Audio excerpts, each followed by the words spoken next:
Anyways, guys, we're sitting here with Zara. She owns an accounting firm here in Vancouver. What's the accounting firm's name? Zara Kanji Associates. Quite easy. So, extremely easy. We'll have all the links in the bottom here and at the end. Tell us about yourself. Well, I've had my firm for about 15 years now. Yeah. I started out in my home and quickly moved into a 200 square foot space, which turned into 600 square foot, and then 6 months later downtown. And then we've been downtown since 2007. Nice. So yeah, and growing organically. So you got 10 years down here. Yes. 10 years. 10 Nice. years in the city. You know, if you do good work and you're dedicated, people come. Yeah, no, exactly. Yeah. More personal or more like entrepreneur business accounting? More businesses. Nice. And being Vancouver, a lot of public company stuff. Right? Yeah. So a lot of the venture stuff, a lot of compilations, a lot of the financing deals as a result. Yeah. But real estate financing too. Yeah. Clients. But I didn't know you did that. Yes. Oh, you do what? The real estate side too. Yes, I have clients who do that are developers that are or just have rental portfolios. Yeah. All of that, and then. That's what I was getting to. Yeah, I knew the developer side, but like the bigger portfolios for like REITs and real estate investment trust and. No, nothing like that. Oh, nothing like that. Okay. It's just clients who are developers, and they'll have a portfolio. Some of their portfolio of assets will be in the rental side. Yeah. Some of it will be in the development side, or somewhere in between. Yeah. So, when you finished school. Which school? I went to school for a long time. For accounting. Accounting school. Accounting school, yes. Did you work somewhere else, or did you go straight into business? Well, that's funny. So when I articled, I actually became a CGA because my motivating factor was I never wanted to audit. So even though I had an articling position with a firm, I said I'd never want to audit, and hence I picked the CGA route, which in hindsight doesn't matter because we're all CPAs now. Yeah. And truly to clients, it's not about what your designation is, it's about the value and service that you're going to. It's the service and the value. That's all we talk about, the relationship. That's anyone can do the accounting position. The technical side. The technical side, and you know, it's quite, you know, everyone can do that. The with building the right relationship, training, and you know that's the friendly always smile. That's always very hard, and especially for accountants, because typically accountants who choose to be accountants, who've built their life goals to become an accountant, generally want to do it because they don't want to communicate. They don't want to be out there. They're really introverts, and they pick this profession thinking they're going to get to be introverted. But that's very untrue for public practice. You have to communicate. You have to be client focused more than anything. For sure. Yeah. For sure, because you're dealing with clients all the time.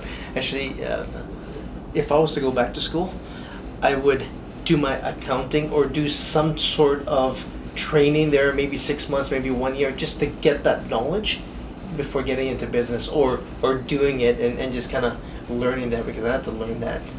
After the fact. After the fact. Yes. What does this mean? Oh my God, what? Well, one of the first things I do when a client comes in and they say to me, okay, we want our accounting done. I'm like, okay, we'll set up the systems for you. We'll set up what you need to know, but I insist on educating you on what I'm going to do for you means for you. So don't use your systems to just be there to provide you with a tax return at the end of the year. Use the systems to provide you with information to grow, strategize, synergize, leverage, all those things, and use that to mitigate your risk, and really just like use it as a trampoline. Yeah. Right? Yeah. Grow. Yeah. And that's actually what accounting does, is the ability to look at that information and grow. Exactly. And the people who don't do that do themselves a huge disservice. Yeah, active and passive. Yes. Right? You want to be active on the accounting side to know how much is coming in. Can I leverage that, hiring somebody else or investing in more infrastructure. Or cut back. Or cut back, exactly. Yeah. Tighten up and right? Yeah. got it. So what made you become an entrepreneur? I like to dance to the beat of my own drum. Yes. I think we all do. I don't think I was a very good yes sir Yeah. kind of person. And my grandfather was, I thought he was a great businessman. Yeah. And he always really supported women in business. My mother was involved in the business. Yeah. My aunts were involved, and he supported that. He was also a very ethical businessman. Yeah. So watching him, I thought, okay, I don't know if I ever said to myself, that's what I want to be, but it's definitely resonated with me in my journey towards entrepreneurship. Nice. So Towards there's going like some after type of mentorship there then. Probably. Yeah. He was a very formidable man. I would never have a one-on-one chat with him, but I think watching him led me to where I am. Yeah. And he was he had no problem taking risk. But he took calculated risks. Yeah. But in a very backwards way. He was very superstitious. So if he would take risks until a black cat crossed his path, and he's like, okay, we're not going to take that risk. So in his own way, he took calculated risks, which is amazing. Yeah. Also, what contributed to me I don't know if I'm an entrepreneur, because I'm a professional in a service industry. And so it's driven by my technical skills, and of course the communication and the value that you provide to clients. You're a full-on entrepreneur. 100%. Okay, I'll take it. But the big one was when I was coming out of my training, my articling, I had a lot of my networks and people around me who really encouraged me and said, look, there's a niche here, and we want you to provide that because we think you have the skill, you have the know-how. And people, I had, it started out with a handful, maybe 2 handfuls of people who said, we want you to service us. And so I started that. Yeah. And thank God, I proved myself. And so they brought their 10 friends and their 10 friends. That's how it grows. Yes. That's how it grows. What's your biggest why? What drives you? What drove me was I never thought of succeeding. Yeah. I never thought I am going to be the best accountant in the world, because I don't think that was possible, given that I was quite fresh at it. Yeah. What I tried to do was provide value. Again, I'll keep coming back to this value. Because a value for each individual is very, very different. What you conceive as value is very different from. So you have to listen. You have to listen to what they want. And I think that was my why, that a lot of these people weren't having their value propositions met.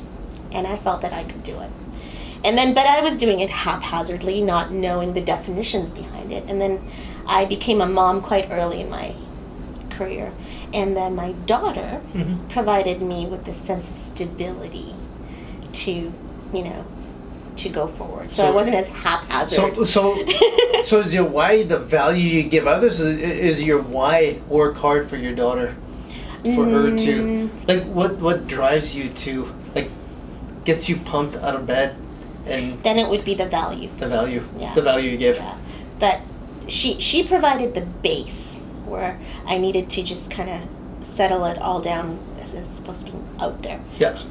From her, because I was a mother, it gave me focus to do it right. And probably mitigate any risks that I would have normally taken. I don't have children, so I always ask myself, if I had children when I first started my business, would I do things differently than as a single guy taking that risk?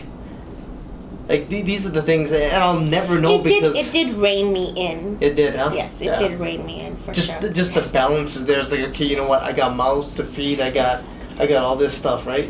But payroll has the same effect. Having a payroll, having staff, has the same effect. They essentially become your children. Yeah. You have to look after them. It goes beyond just having that staff member. You have lives to feed now. Got it. Right? So. Yeah, it totally makes sense. Any changes you've seen over the last 5 to 10 years? In marketing your business? Oh, yes. Well, I'm business. definitely not pounding the pavement anymore. Yeah. When I first started, I was definitely out there all the time. Yeah. And that was an essential part of how business was done. Yeah. you vlog now. Yeah. Back then, you pounded the pavement. Yeah. You went out to the networking events. You went to the parties. I got sick of parties. I Yeah. don't see parties as parties anymore. Yeah. And you know what? I even found that there's not too much anymore. Actually, I was doing talking it. to a cab driver, and he said that there's not a lot of Christmas parties this year. Yeah. Isn't that interesting? Yeah, I see that more and more every single year. Yeah. Yeah. Yeah. So definitely less of that. More of a finer, and also the ability to pick and choose your clients, Yeah. as opposed to taking whoever you want. But is that more to do with you being in business that long? Is that more to do with just has changed? No, it's definitely a function of how long you've been in business. No, I still see the younger guys out there networking. Yeah.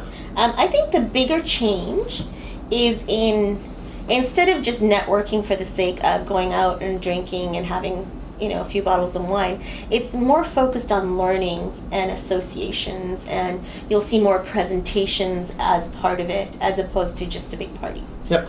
Right? No, exactly. So what I do today is I actually go through social, right? So I find events going on, right? Where the network is going on, and I'll see if I can connect with somebody there. Then I'll just send a direct message to them to see if they're going to be there. If they are, then I have a reason to go Exactly. talk to them. And if I'm there talking to, for instance, if I know you're there, I'm coming there, I'm talking to you, and then probably meet somebody else and meet somebody else. I don't think that face-to-face will ever go, but I think the initial contact today is done on the phone rather than Yes. the networking. Yeah. There's also the sense of, I remember when I was first going out, I would try to meet as many people as possible. Yeah. Well, that's, again, more finesse to it. It's okay to, even if I make one connection, but it's a good connection. Yeah. Or even That's if it's all. a subjective connection where you did nothing to do with business, but it was more on a personal side. Yeah. That's okay. And Right? those are the deeper clients, Exactly. right? Once you hit them,